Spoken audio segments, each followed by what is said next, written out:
On the last episode of the Keepsake box. When we arrived home, I went into my bedroom to change clothes before starting dinner. Immediately after I started to undress, Ron walked into my bedroom, without knocking, of course. He was holding a bag.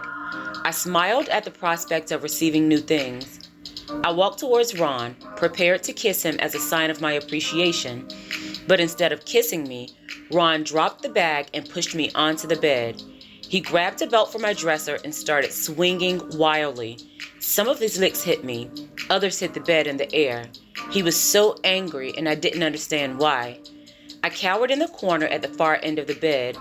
Ron struggled to reach me, and I could tell that he was becoming angrier with each missed swing.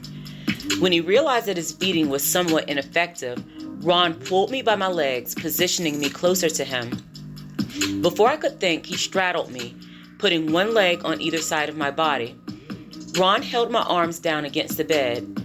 At that point, I was looking up at him. I could feel his sweat dripping onto my face. It fell into my eyes and intermingled with the sweat of my tears. "Don't you ever let me see you smiling at a boy like that," he screamed. I was astonished. I couldn't believe that my conversation with Monty had been the catalyst for Ron's violent outburst. "Do you hear me?" he said. He screamed so loudly that I jumped. "Yes, sir," I said. "Yes, what?" he screamed. Without thinking, I said, "Yes, Daddy." Ron stood up and relieved the pressure from my arms and stomach. My body was incredibly sore. As I stood, I realized that I had multiple welts that were bleeding. I was nervous and shaking. I didn't know what to do, so I just stood there, still partially undressed. Ron picked up the bag that he had dropped onto the floor. He dumped some of the clothing onto the bed and started walking towards the door. "Put those pants on," he said. He told me that he wouldn't want Mom to see my legs and find out that he had to beat me for being too grown. While I was cooking, Ron came into the kitchen. He stood behind me and draped his arms around my shoulders. He apologized for the beating and told me that it was hard for him to see me smiling at another guy. He's jealous, I thought. A part of me felt special that he couldn't stand the thought of seeing me with someone else. As an adult, I now know that he was controlling me and controlling the situation. But back then, I just knew that no one had ever made me feel that they cared that much. Love and anger were very much intertwined in my mind, and I didn't understand that love shouldn't hurt. I think I interpreted Ron's propensity to be possessive and his willingness to do things for me as love. Ron told me that he would make it up to me by taking me shopping that weekend. In fact, he agreed to take me to get my hair done every Saturday. That was enough to make me forget all about his indiscretions.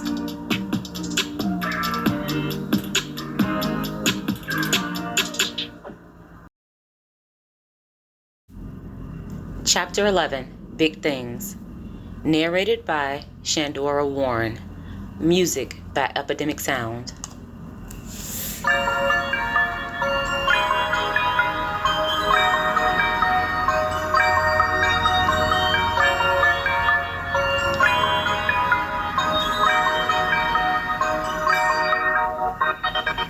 Being out of school for the summer gave me lots of time with Ron. We started a summer garden and he taught me how to fish. We often went out to the lake and spent time at the shack. We listened to the radio and he taught me how to slow dance. In many ways, Ron and I had a hybrid relationship. At times, he was like a father. Other times, he was like a boyfriend. It was emotionally chaotic, but I didn't see it that way at the time. I just knew that I felt loved. Ron and I kept our Saturday dates, and I caught up with Sharon as she styled my hair. I shared a lot with her, but I never told her about Ron. I had certainly learned my lesson from Tasha. No one could be trusted. Ron and I went to church on Sundays, and I followed a steady schedule of things during the week. It was mundane, but it was comfortable. I didn't know any other life at that point, but as it often does, life found a way to shake things up for me. 3 really big things happened in August, the first of which was me getting my period. As usual, Mom was at work and Ron had to handle things.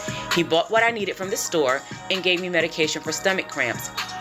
When Mom came home from work, she came into my bedroom and continued a pattern of things that she and Grandma started very early on. She made me feel uncomfortable about something that was completely normal. I wasn't expecting a birds and the bees talk, but I certainly expected more than what was given to me. Mom simply told me that the onset of my period created the ability to get pregnant. Long story short, she told me not to bring any babies into her house. I knew that women could get pregnant once they started their periods. I had learned that much in family life class, but I didn't have an in-depth understanding of how my body worked. After telling Sharon that I had gotten my period, she gave me a lot of useful information.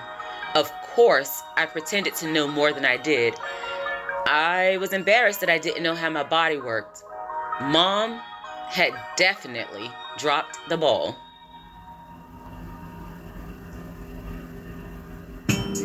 The second big thing that happened in August was the birth of my baby sister. Mom went into labor early in the morning and gave birth to her around 5 o'clock in the afternoon. She was beautiful. She had Mom's curly hair and Ron's distinct facial features. She was light-skinned with rosy cheeks and pink lips. I may have thought I was biased, but everyone who saw her commented on how beautiful she was. And Mom was so proud. I could see it on her face. I wondered if she displayed that level of pride when I was born. Deep down, I knew she didn't. Mom named my baby sister Cassidy. She looked like a Cassidy.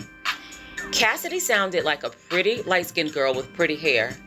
I imagined that she would grow up to be just that. She wouldn't be a Shelonda. That was reserved for girls like me. I looked like a Shelonda. My hair looked like Shelonda's hair. Mom went into the hospital on a Thursday. She was supposed to return home on Sunday, but she had some complications that delayed her return, which led to the third big thing that happened in August. But we'll talk about that later. Ron and I spent most of the daytime hours at the hospital. The doctors and nurses checked on Cassidy a lot, and they ran a lot of tests on her. I couldn't put my finger on it at the time, but it seemed that something was wrong with her. The hospital staff seemed to be concerned about her as well. Grandma came on Friday, and Mom let her take me to the hospital cafeteria for lunch. I was ecstatic. I didn't realize how much I had missed her. I fully expected Ron to object to me being alone with Grandma, but he didn't. I guess he knew I wasn't going to step out of line. And Grandma was different. She wasn't strict and accusatory as she had been before. She spoke as if we were friends that had simply been out of touch for a while. She even told me that I looked right cute with my jeans on. That was the biggest compliment that I had ever gotten from Grandma. She didn't even say that my hair looked too grown. We spent about an hour in the cafeteria. Grandma asked if Ron and I were in a better place, and I told her that we were. She told me to be good and to ask Ron if I could visit sometime. Something in Grandma's expression bothered me, and she sensed that. She told me that Mom had changed since marrying Ron and that she knew who was running the show. I didn't say anything, but she read right through me. "I'll ask him," I said. I figured that was enough confirmation without having to say it outright. I had learned my lesson when I told her about Ron beating me. I could tell that Grandma didn't know about what was going on between me and Ron. She would definitely have said something. But she was right about one thing. Ron was running the show. And if I had any hopes of seeing Grandma more, I needed to pacify him. Ron had started to trust me a little more. Maybe he wouldn't be opposed to letting me spend a day or two with her. When we got back from the cafeteria, Grandma surprised me by asking Ron if I could spend the night with her. Ron looked surprised, and Mom looked uncomfortable. "Sure," said Ron. "I don't see why not." Mom shook her head and smiled stiffly. I was shocked. I would have expected for Ron to create some excuse why the timing was inopportune, but he didn't. He agreed to let me spend the night. Ron told Grandma that he would take me home to get clothes and bring me over afterwards. Grandma left, and we followed shortly thereafter. Immediately upon entering the house, Ron slapped me across the face. The sting brought tears to my eyes. I didn't ask what I had done, as I never had to. Ron was always sure to provide me with an explanation. Ron accused me of talking Grandma into putting him on the spot. I told him that I had no idea that she would ask and that I was equally surprised. Ron looked at me suspiciously, but he didn't renege on his promise to let me spend the night with Grandma. He warned me of the dangers of talking too much and told me that things could get bad for me if I told anything that I shouldn't. I didn't doubt Ron for 1 second. His reputation had definitely preceded him. Ron took me to Grandma's and issued a final warning before I exited his truck. He told me that he would be back at 12 o'clock the next day to take me to my hair appointment. I enjoyed my night with Grandma. We talked about school and my upcoming transfer. She made sugar cookies from scratch, which we enjoyed with a glass of cold milk. I realized how much I missed the life that I had left there. It was all so simple before. After Grandma went to bed, I sat on the porch and marveled at how beautifully landscaped her yard was. She's remarkable, I thought. She was an old woman and I couldn't think of anything that she couldn't do well. Grandma managed her entire life on her own and she never complained about it. After taking it all in, I decided to call Tasha. She and I hadn't talked since that final day of school in June. We sat up all night. It was just like old times. It was like it was before Ron, before I was too grown. The next morning, I cooked breakfast with Grandma. There was something so sad in my spirit. I knew I had to leave and go back to my life.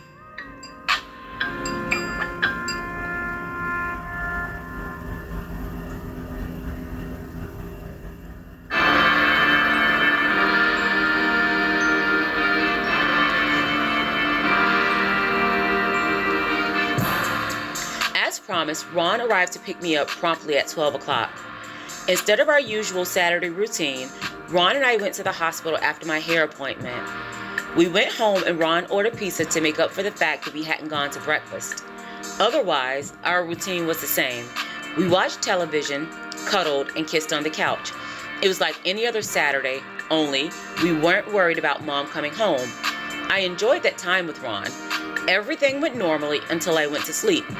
That was when the third big thing happened. The first time things really went too far. I went to sleep around 10 o'clock. I was so tired that I left my phone under my bed.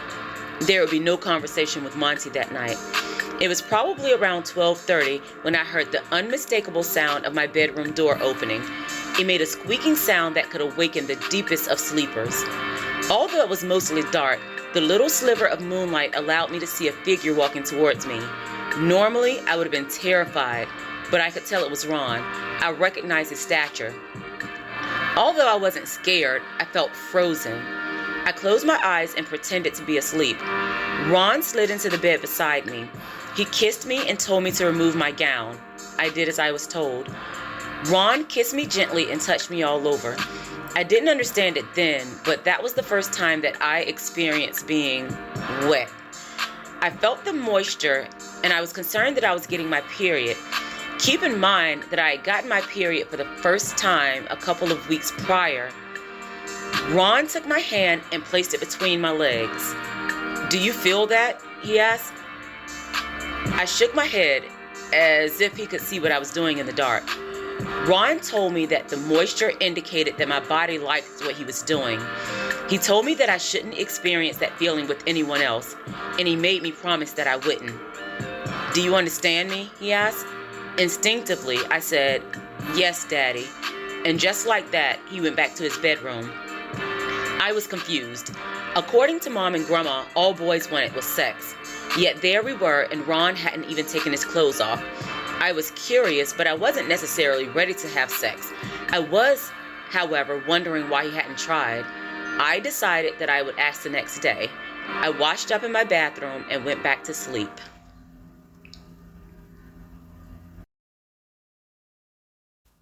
Like every other Sunday, Ron and I got up and went to church.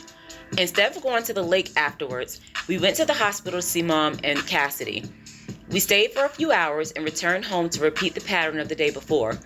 While cuddling on the couch, I decided it was a good time to mention the events of the night prior. I asked Ron why he hadn't attempted to take things further. He did what manipulators do. He explained things in a way that glorified his position while simultaneously making me feel special. Ron told me that he wanted to take his time with me. He also said that a real man knows how important it is to make his woman feel good without sex always being a factor. I was floored. First and foremost, I was flattered that Ron had referred to me as his woman.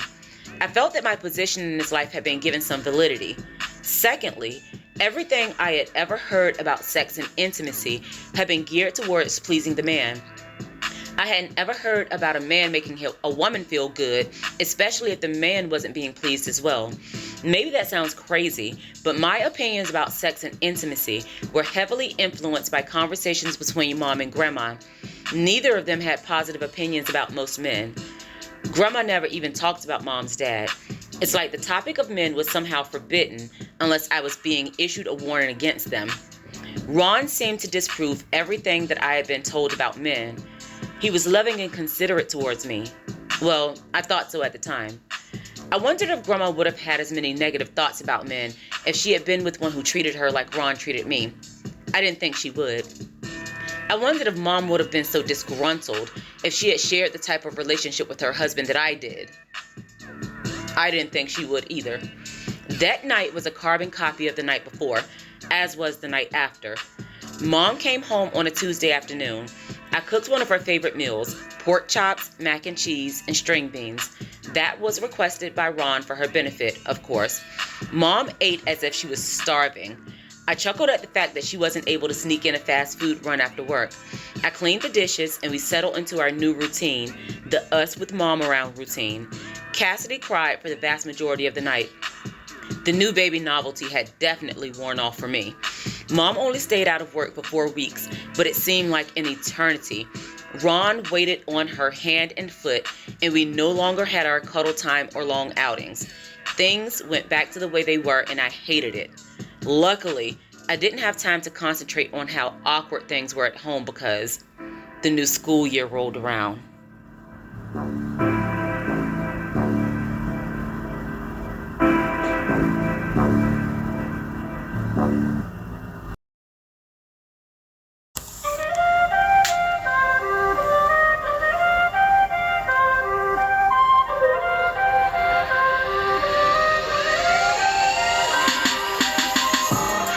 Thank you so much for listening.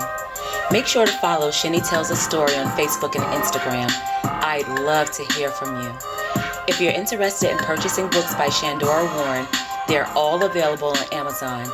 I sincerely appreciate each and every one of you. Thanks for helping me to create the world that I want to see. Oh yeah, you're welcome.